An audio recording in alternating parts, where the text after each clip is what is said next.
Thank you for joining my video discussion today. I need to do lots of clearing. I may just keep doing this for a little while. We've had a rough, tragic upheaval socially with some tragedies in Florida.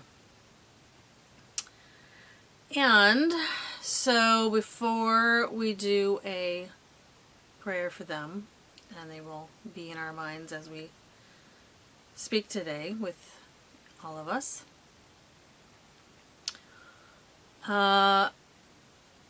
my last video was very difficult to get uploaded. I'm not sure what was going on other than the tragedy and the the new moon, and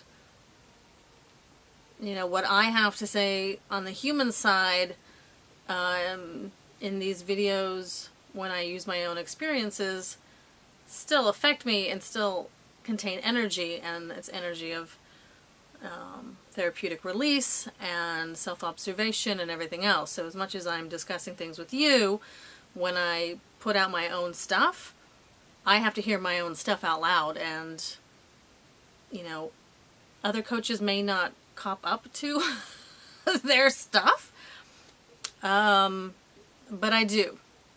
My goal is not to have anybody hold me up to a particular standard or pedestal or anything like that. That's one of the reasons I stayed hidden and less open as I am doing in this platform. Was because that was happening and I didn't know what to do with all that responsibility. And having had processed that and understanding my role in that, this is part of my cathartic release, so to speak, about my purpose, my particular guidance and need for expression, whether that's like today, sadness through makeup. Makeup just is another art form to me, so that's how I express. And so I think that part of the reason that my last video cut off was part of that. There may be some technical stuff that I touched the camera things and just didn't work out. I can own that part too.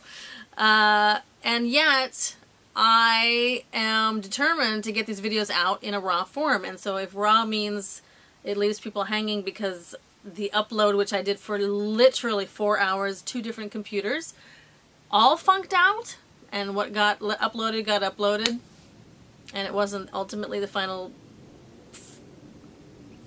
reel that I wanted. But again, it's not about me.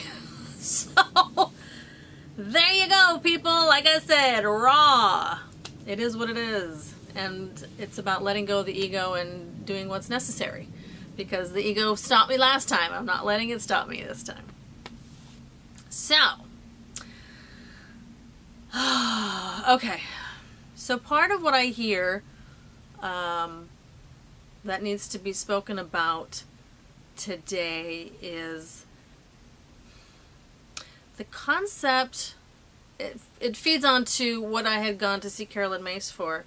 She was talking about this in her lecture, and I've just been sitting with it for a little bit and seeing how it plays out. You know, sometimes you go to lectures where you hear people talking about certain subject matter, and instead of just, oh yeah, absolutely, yes, I believe what she says, it's also important to sit back and observe that truth. And if that truth is expressed or supported in a generalized manner out in the world, then it's a truth. It's an observation that absolutely needs to be looked at. And not that I distrust her observation at all. She's phenomenal. It's it's really more about integrating the understanding of it, and is it something that over time will reveal itself, because she's ahead of the curve quite a bit. She's ahead of the curve. That's why she's a leader in our field, because she's ahead of the curve.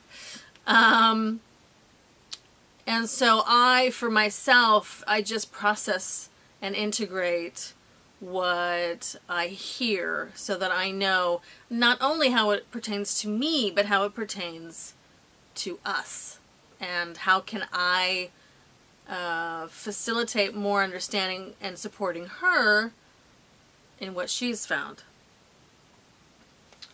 That's just on me. So what Carolyn was talking about, and what I was looking at today through observational guidance, was the idea of not consequence.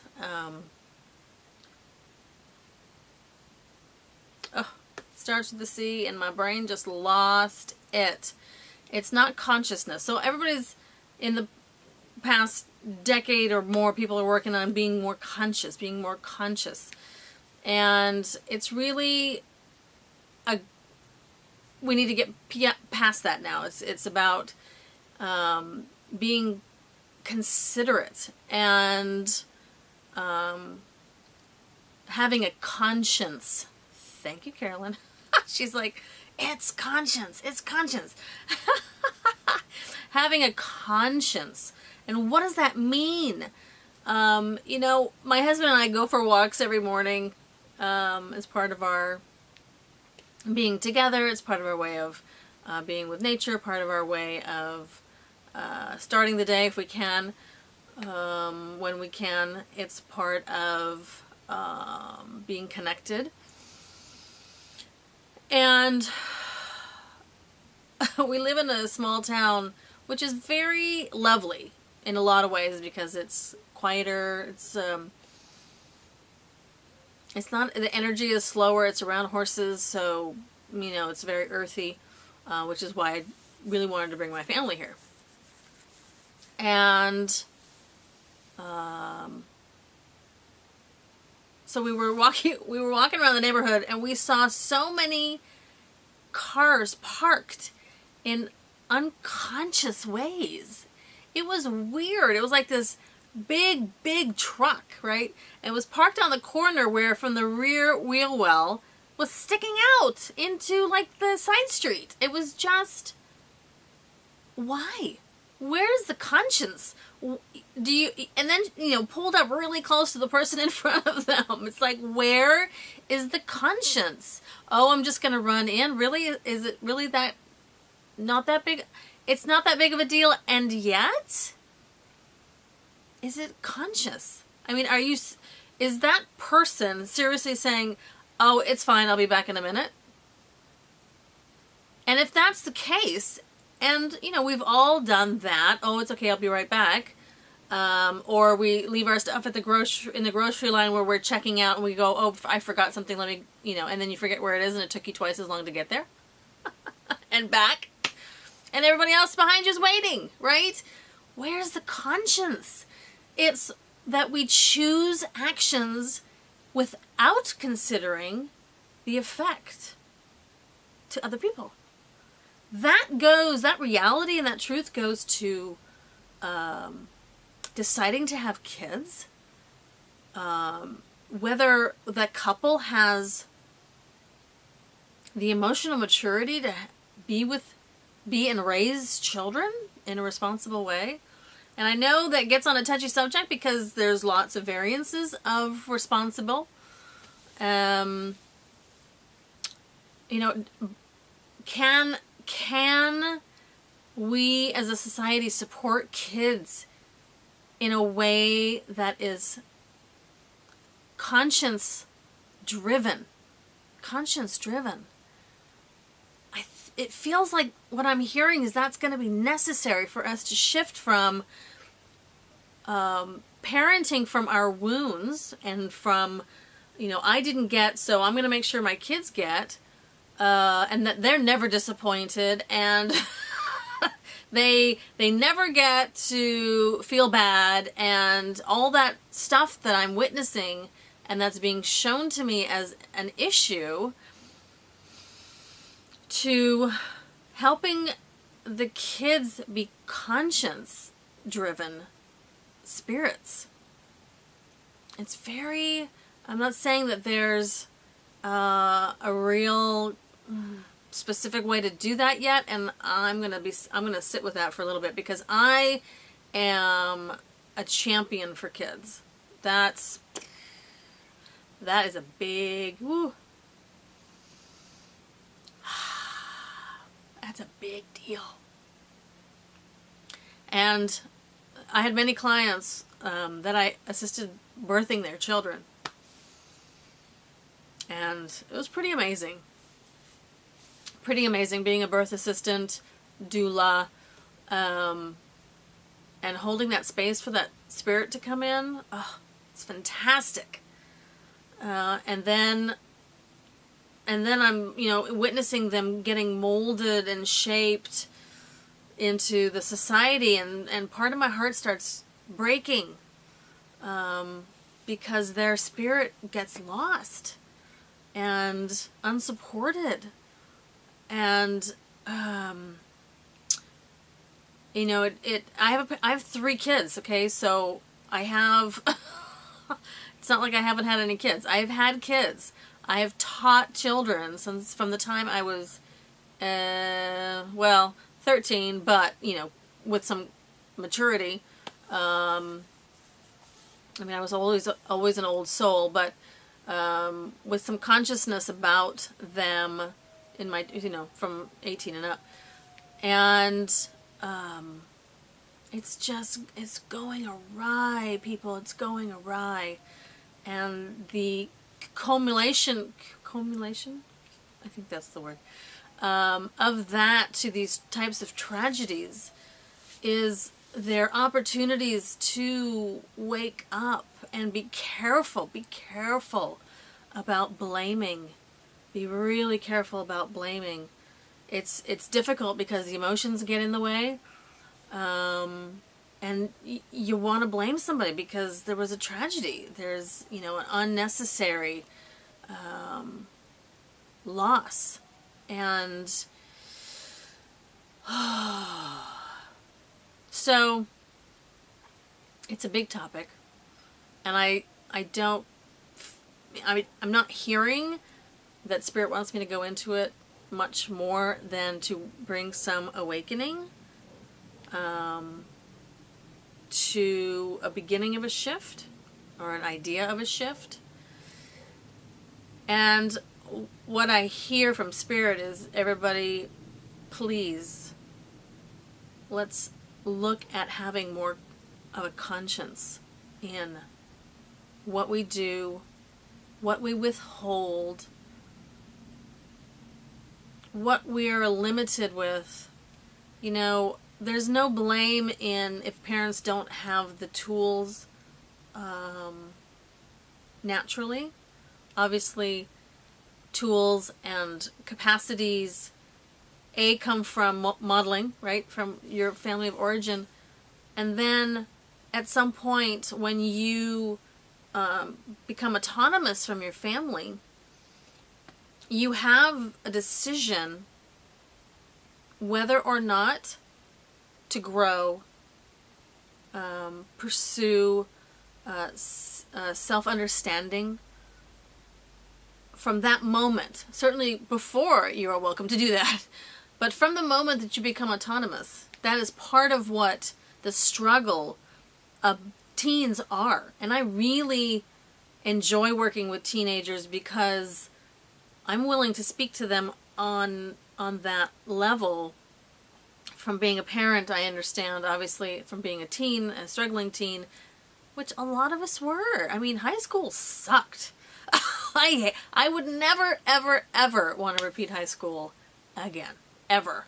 And I don't really think I'd want to repeat middle school. There were certain, I don't have a whole lot of memory, but there's just, I would never, really. And I struggled watching my kids go through middle school because it's just globally a horrible time. Horrible time. And partly because there's so much pressure from the population of students and the struggles that they're going through, and they just are having a hard time figuring out how to express and where they're going to be listened to, and you know, and all of that. And it's like the beginnings of when parents typically shut them off because they don't know what to do with them. And I love that period because guidance is so clear on empowering them. I don't know. I just, situations are more simplified in how I'm viewing them because, you know, I'm listening to guidance, and guidance is fairly simplistic. It really is. And I'm appreciative of that. Not to say that I did everything perfectly with my kids. No, I'm sure I did not. I had lots of other things going on that that kept me from, not only do I not want to be perfect, and there's no such thing, but at the same time, there were a lot of extenuating circumstances, which all families have, which keeps them from really engaging with their kids. And so that's really the time and the point in which the society really needs help. Yeah. So if a challenge is being presented to you, I think what I'm hearing is living with consciousness about what actions you and what we all do that disregards how it affects other people. Even to the smallest degree of, and you have seen this, I know you have, you may have even done it, so check in. Getting up to the counter at a restaurant, you know, kind of takeout, coffee shop, etc., and taking your time deciding what you want. When you've been in line for 15 minutes, you get to the counter and you still do not know what you want because you do not want to lose your place in line. That is not living with conscience. Okay. That's a very minute example, and yet, please be reminded, as we're talking about this, it's those small things that are relevant. They're just as relevant as giving to the homeless, right? Or giving to a charity. It's these daily simple acts that will accumulate and create what they call the 100th monkey theory. Eventually it will catch on, but we need more people to do this. We need more people to live in consciousness of being considerate, right? Consciousness now reduces itself to just being aware of living and that everybody's a living being with feelings to conscience.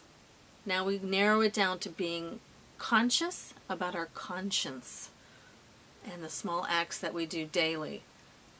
That if we think about impacting other people, why not do it in a positive way? You know, why withhold letting someone go in line because you haven't decided? Right? Just preparing that. Think about that. Feel it out. Look at some of the things you've done. Look at some of the things you've witnessed. And just don't repeat them because, oh, well, someone else does it, right? So I think that's the challenge that's being presented. Living with conscience. Okay? So, to close off, I'm going to relight my sage, and we're going to end in a silent blessing. Oh, maybe it won't be silent. I don't know. We'll see what guidance tells me to do. Alright, so we're going to clear the space so that we can be open to hearing how to resolve some of the sadness that is very heavy right now, and the desire to blame, and hold everybody in grace so they can work through this in a way that is going to benefit their spirit as well as the social conscience for improvement of the situation. All right. And here we go. May this light guide all the hearts and souls of those who are directly related to the tragedy and to all tragedies of current. And may the light guide them to clarity, to grace, to peace and resolve.